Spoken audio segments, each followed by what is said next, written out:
Welcome back everyone. This is Mohammad Sabaz Alam and you are watching Ramadan tutorial Your Door to the Future. Class 10 के लिए physical science के videos चल रहे हैं. Second last chapter metallurgy 8.5 number chapter हमारे इसके video में discuss कर रहे हैं. माध्यमिक फिजिकल साइंस का चैप्टर नंबर 8.5 है ये. इस वीडियो में ये हमारा सेकंड पार्ट है. इस वीडियो में आज हम डिस्कस करने वाले हैं एलॉयज और उनके कॉम्पोजिशन के बारे में. इसके डेफिनेशन को जानेंगे. कुछ मेटल्स जो हम लोगों ने पिछले क्लास में जाने थे कि 4 important metal iron, copper, aluminium and zinc, इनके कुछ एलॉयज के बारे में जानेंगे. सबके बारे में दो दो करके हम जानने वाले हैं. उनके कॉम्पोजिशन के बारे में जानेंगे और फाइनली जानेंगे उनका यूज कहाँ होता है. ये टेबल बहुत इंपॉर्टेंट होने वाला है. मैं आज आपको एक टेबल दिखाऊंगा स्क्रीन पे. उस टेबल के बारे में सब कुछ डिस्कस करते हुए चलेंगे. लेकिन इससे पहले कि मैं उस टेबल पे जाऊं, मैं आप लोगों को बताना चाहूंगा कि एलॉयज होते क्या है और एलॉयज क्यों इस्तेमाल किए जाते हैं. हमारे पास मेटल्स है. मेटल में एक मेटल के साथ कभी कुछ इनऑर्गेनिक कभी ऑर्गेनिक कंपाउंड्स मिलाकर यानी कोई दूसरा एलिमेंट मिला के हम उसे कन्वर्ट करते हैं एलॉय में. यानी कि एलॉयज एक्चुअली दो एलिमेंट्स का कॉम्पोजिशन है. ठीक है, जहां पर दो एलिमेंट्स को एक साथ मिक्स किया गया है तब हमारे पास बनके आते हैं एलॉय. मैं एग्जांपल के लिए नाम लेना चाहूंगा स्टेनलेस स्टील का. स्टेनलेस स्टील बनाने के लिए, स्टेनलेस स्टील का आप लोगों ने नाम सुना होगा. घर में जो हम बर्तन इस्तेमाल करते हैं जनरली वो स्टेनलेस स्टील के होते हैं. हम लोग जो ग्रिल्स का इस्तेमाल करते हैं वो जनरली स्टेनलेस स्टील का इस्तेमाल करते हैं. ऐसा क्यों हम करते हैं? देखिए, घरेलू बर्तनों में या जो हम ग्रिल्स का इस्तेमाल कर रहे हैं ये हमेशा एक्सपोज होते हैं मॉइस्चर में, और मॉइस्चर में एक्सपोज होने पर आपको पता है आयरन में सीधे रस्टिंग हो जाती है, जंग लगने लगता है, कोरोजन होता है. तो हम उस कोरोजन से बचाने के लिए क्या करें? हम उस पर जिंक गैल्वेनाइजेशन कर सकते हैं, जो कि हम लोगों ने पिछले वीडियो में जान लिया था. राइट, गैल्वेनाइजेशन के बारे में मैंने आपको बताया था और मैंने आपको बहुत सारे वीडियोस में बता रखा हुआ है. इनकेस आपने नहीं देखा हुआ है तो उन सारे वीडियोस के लिए ऊपर क्या है बेटा, नीचे डिस्क्रिप्शन बॉक्स को फॉलो कीजिए इस वीडियो के पूरे सीरीज को जानने के लिए. तो गैल्वेनाइजेशन से हम मेटल को सेव कर सकते हैं. लेकिन अगर हम रस्टिंग के इस प्रॉब्लम को, मतलब गैल्वेनाइजेशन के बाद हम उसे सेव कर सकते हैं लेकिन एक सर्टेन पीरियड के बाद दोबारा गैल्वेनाइजेशन करना पड़ेगा. या आप लोगों ने देखा होगा हम लोग जनरली पेंट अप्लाई कर देते हैं आयरन के ऊपर में रस्टिंग से बचाने के लिए, तो फिर दोबारा पेंट करना पड़ेगा. इससे बचने का एक अच्छा उपाय है कि हम स्टेनलेस स्टील का इस्तेमाल करें, जो कि केमिकली लैबोरेटरीज में कर दी जाती है या किसी एक फैक्ट्री में की जाती है, जहां पर आयरन के साथ क्रोमियम मिक्स किया जाता है. आयरन और क्रोमियम दोनों को मिक्स करके हमारे पास बन के आता है स्टेनलेस स्टील. ये स्टेनलेस स्टील रस्टिंग से बचाता है, जिसमें रस्टिंग नहीं लगती. तो ये है एक्चुअली एलॉयज और उनका यूज. आपको अब तो आई होप कि क्लियर हो गया होगा कि एलॉयज एक्चुअली एग्जिस्ट क्यों करते हैं. जब हमारे पास मेटल्स है तो उनके साथ कुछ और मिलाने की जरूरत कहां पड़ती है. समटाइम्स हम किसी चीज को ब्यूटीफुल बनाने के लिए भी एलॉयज का इस्तेमाल करते हैं. तो आज के क्लास में हम इसी एलॉयज के बारे में जानेंगे और सिर्फ एलॉयज का नाम नहीं जान के बल्कि वो एलॉयज किससे कंपोज हुआ है, किन चीजों को मिलाकर, और ये भी जानेंगे कि वो एलॉयज यूज कहां होते हैं. तो चलिए डिस्कशन स्टार्ट करते हैं. स्क्रीन पे देखिए इस टेबल को. स्क्रीन पे टेबल में कैसे इसे स्टडी करनी है ये ध्यान से समझिए. सबसे पहले देखिए आपके पास जो एक वर्टिकल कॉलम, जो पहला वर्टिकल कॉलम है उसमें मेटल्स के नाम दिए गए हैं iron, chromium, zinc and aluminium.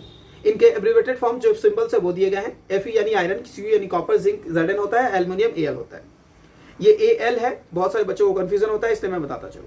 अब उसके बाद वाला जो सेकंड जो उसका कॉलम दिख रहा है वो है हमारा name of alloys. Name of alloys में आयरन के 2 एलॉयज, कॉपर के 2 एलॉयज, जिंक के 2 एलॉयज और एल्यूमिनियम के 2 एलॉयज दिए गए. उसके बाद हर एक एलॉय के रेस्पेक्ट में देखिए एक परसेंटेज कॉम्पोजिशन दिया गया जो कि हमारे थर्ड कॉलम में, और फोर्थ कॉलम में हमारे यूज दिया गया. मैं आज आपको इन सब के बारे में पढ़ के करके बताता हुआ चलूंगा. तो चलिए स्टार्ट करते हैं आयरन से. आयरन के पहला एलॉय का नाम है स्टेनलेस स्टील, जिसमें आपको Fe यानी आयरन और Cr यानी क्रोमियम. अगर आपको नहीं पता है Cr क्रोमियम होता है तो काइंडली से नोट कर लीजिए. जब भी क्लास के लिए बैठे काइंडली पेन और कॉपी के साथ बैठे. Fe यानी आयरन जो कि 75% है और क्रोमियम 10 to 15% प्रेजेंट रहेगा. इसका यूज कहां होता है? देखिए लिखा गया है सर्जिकल इंस्ट्रूमेंट में, अदर इंस्ट्रूमेंट्स में, कुकिंग वेयर्स में. आपको पता है घर पे जो हम लोग सामान इस्तेमाल करते हैं कुकिंग वेयर्स, वो हमेशा इन्हीं चीजों के स्टेनलेस स्टील की बनाई जाती हैं. सर्जिकल इंस्ट्रूमेंट जो होते हैं, आपको पता है सर्जरी करते वक्त हम कभी भी इन्फेक्शन से बचना चाहेंगे तो हम लोग सर्जरी करते वक्त ऐसे चीजों का इस्तेमाल नहीं कर सकते जिसमें ऑलरेडी रस्टिंग लगा हुआ हो. इसलिए हम लोग ऐसी चीजों का इस्तेमाल करते हैं जिसमें कभी रस्टिंग पकड़े ही नहीं, स्टेनलेस स्टील. ओके, अब अगले चीज एलॉय की तरफ बढ़ते हैं. आयरन का एक और एलॉय हमारे पास सिलेबस में जो दिया गया है वो दिया गया मिक्स मेटल. यहाँ एक बात याद रखनी है, इसके अलावा और भी एलॉयज है. अगर मुझे किसी टेस्ट पेपर को करते वक्त या कहीं किसी और क्वेश्चन का सॉल्यूशन करवाते वक्त अगर कोई और दूसरा मेटल मिलता है, कोई दूसरा एलॉय मिलता है, मैं उसे आपको डेफिनेटली डिस्क्रिप्शन बॉक्स में दे दूंगा, या इससे रिलेटेड जब हमारा आप नोट देखेंगे तो नोट में आपको अपडेट करके दे दिया जाएगा. अब हम लोग आते हैं मिक्स मेटल के बारे में. उसमें परसेंटेज किसकी कितनी होती है? तो यहाँ पर हमारे पास Fe है और Ce है. Fe 30% और Ce हमारे पास 70% तक प्रेजेंट होता है. इसका यूज कहाँ होता है? तो इसका यूज होता है स्पार्क लाइटर्स में. याद रहेगा, स्पार्क लाइटर्स में हम लोग इसका इस्तेमाल करते हैं। आगे बढ़ते हैं कॉपर के बारे में। तो कॉपर से हमारे जो दो मेन एलॉयज बनते हैं जिनका हम सबसे ज्यादा यूज करते हैं वो है बेल मेटल और ब्रास। यहाँ याद रखिए ब्रास बहुत ही कॉमन और बहुत ही ज्यादा पूछा जाने वाला क्वेश्चन है। हम ब्रास के बारे में डिस्कस पहले कर लेते हैं। ब्रास में कॉम्पोजिशन क्या क्या है, तो एग्जाम में क्वेश्चन इस तरह से पूछता है कि ब्रास के कॉम्पोजिशन में कौन कौन प्रेजेंट है, तो आंसर होगा कॉपर और जिंक। अब इनका परसेंटेज देखिए, कॉपर का परसेंटेज और जिंक का परसेंटेज इस क्वेश्चन में इस टेबल में जिस तरह से दिया गया है उसमें थोड़ी गलती है, मैं करेक्शन करूं। 60 to 80 दिया गया है। याद रखिए कॉपर जब 60 होगा तो जिंक 40 होगा। 20 to 40 जिंक में दिया गया है, वो 40 to 20 होना चाहिए था। यानी कॉपर जब 60 होगा तो जिंक 40 होगा, और जब कॉपर 80 लेंगे तो जिंक होगा 20। यानी कि आप कॉपर का परसेंटेज 60 से 80 तक रखिए और जिंक का परसेंटेज कंपैरेटिवली 40 से 20 में रखिए, जिससे वो एक ब्रास मेटल बनाएगा।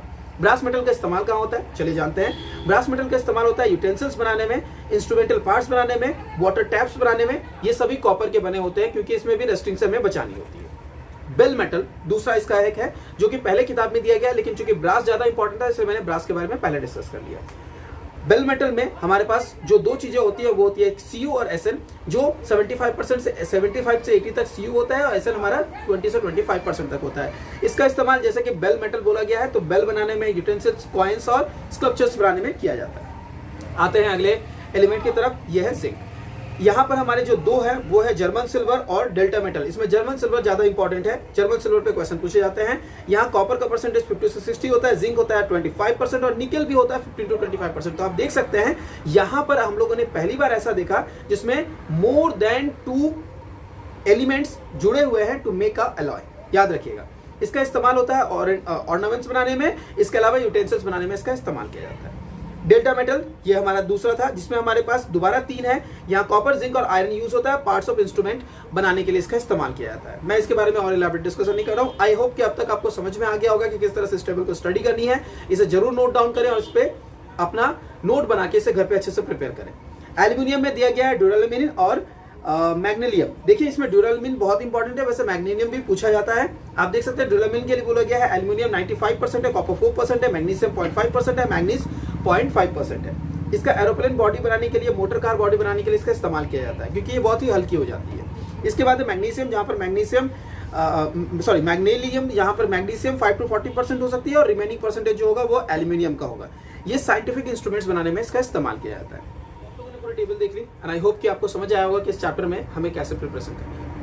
इस तरह से मैं आपके सामने कुछ क्वेश्चंस पूछता हूं, उन सारे क्वेश्चंस का आंसर आप लोग देने की कोशिश कीजिए।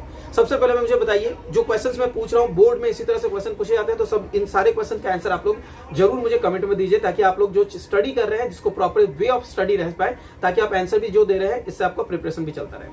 लेकिन इससे पहले कि मैं सेशन स्टार्ट करूं, मतलब क्वेश्चन आंसर का सेशन स्टार्ट करूं, मैं आप लोगों से एक बात कहना चाहूंगा। फ्री एजुकेशन एक फंडामेंटल राइट है। आरटी में हमारा एम है, मकसद होता है कि हम बच्चों को फ्री एजुकेशन प्रोवाइड कर पाए, वो भी क्वालिटी एजुकेशन। तो अगर हम इस क्वालिटी एजुकेशन को आप तक प्रोवाइड कर पा रहे हैं, अभी आप तक पहुंच पाए हैं, तो आप फॉरवर्ड करें बाकी बच्चों तक, शेयर करें इन वीडियोस को, ताकि फ्री एजुकेशन जो सबका एक ह्यूमन राइट है, एक फंडामेंटल राइट है, वो सबको मिल पाए। हमारी कोशिश को आप सक्सेसफुल बना सकते हैं, लगे रहिए हमारे साथ इसमें। तो चलिए स्टार्ट करते हैं क्वेश्चंस। देखिए कुछ क्वेश्चंस मैं इसमें से पूछूंगा, इस तरह से बोर्ड में पूछे जाते हैं। आयरन का एक अलॉय बताइए, तो आयरन के किसी भी एक अलॉय का नाम आपको बता देना है। आप लोगों ने लिस्ट देख रखा है, अभी मैं आपको लिस्ट नहीं दिखा रहा हूं, आपको सिर्फ क्वेश्चन का आंसर सोचना है, आंसर बताना है जो आपको याद है। इसके बाद अगर मैं आपसे इस तरह से क्वेश्चन पूछूं, ये एक वे ऑफ क्वेश्चनिंग है। दूसरा वे ऑफ क्वेश्चनिंग इस तरह से आ सकता है बोर्ड में कि ड्यूरेलुमिन किसका अलॉय है बताइए, तो आपको सोचना पड़ेगा वो किसका है। यहाँ याद रखिए, आप जब भी किसी एक कॉम्पोजिशन को पढ़ रहे थे, आपने देखा था कॉम्पोजिशन के दौरान जो भी कॉम्पोजिशन है उसमें मोर देन 1 एलिमेंट है, लेकिन एक मेजर है, ठीक है। उस जिसे जैसे अभी मैंने जब स्टेनलेस स्टील को आपके सामने डिस्कस किया तो आप लोगों ने देखा स्टेनलेस स्टील में हमारे पास मेनली आयरन है, आयरन के साथ हमारे पास क्रोमियम भी था, लेकिन आयरन मेन है, तो आयरन का ये हो गया अलॉय। इस तरह से ये अलॉय किसका हुआ, स्टेनलेस स्टील किसका अलॉय हुआ, आयरन का। इसके बाद मैं ये पूछ सकता हूं कि अगर मैं आपको कोई एक सर्टेन बता दूं कि ये हमारा एक अलॉय है, इसका परसेंटेज कॉम्पोजिशन क्या है बताइए। फॉर एग्जांपल अगर मैं आपसे क्वेश्चन पूछ लूं कि स्टेनलेस स्टील में का कॉम्पोजिशन बताइए, तो आपको हमें इसका आंसर देना पड़ेगा स्टेनलेस स्टील का कॉम्पोजिशन क्या है। और मैं एक बोल सकता हूं, इस तरह से क्वेश्चन बोल सकता हूं, एक तीन क्वेश्चन को एक साथ क्लब करके मैं इस तरह से क्वेश्चन बनाऊंगा कि जिंक का एक अलॉय का नाम बताइए, ठीक है। जिंक के उस अलॉय का आप कॉम्पोजिशन भी बताइए और उसका यूज कहां होता है ये बताइए।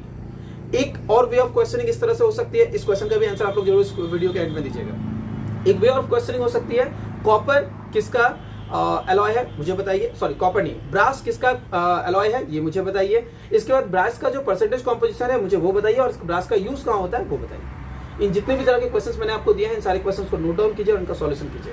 बोर्ड में इस तरह के क्वेश्चंस आते हैं और मैं आपको बोर्ड के लिए प्रिपरेशन करवा रहा हूँ। माध्यमिक वीडियोस के लिए, माध्यमिक के प्रिपरेशन के लिए मैंने आप लोगों को जितने भी वीडियोस मैं बना सकता था मैं लगातार बना रहा हूँ। 8.6 हमारा लास्ट वीडियो होने वाला है, ये वीडियो से स्टार्ट हो चुका है और ये वीडियो लगभग एंड होने वाला है। लगभग फिजिकल साइंस के सारे वीडियोस रेडी हैं, लिंक डिस्क्रिप्शन बॉक्स में चेक कीजिए। और अगर नहीं मिलता है हमारे सोशल मीडिया पे हमसे कांटेक्ट कीजिए, हमारे वेबसाइट को विजिट कीजिए ramadantutorial.com, जहां पर आपको सारी चीजें मिल जाएंगी। आप देख रहे थे रमजान ट्यूटोरियल, मैं हूं Mohammad Shahbaz Alam. Thank you so much, see in the next video.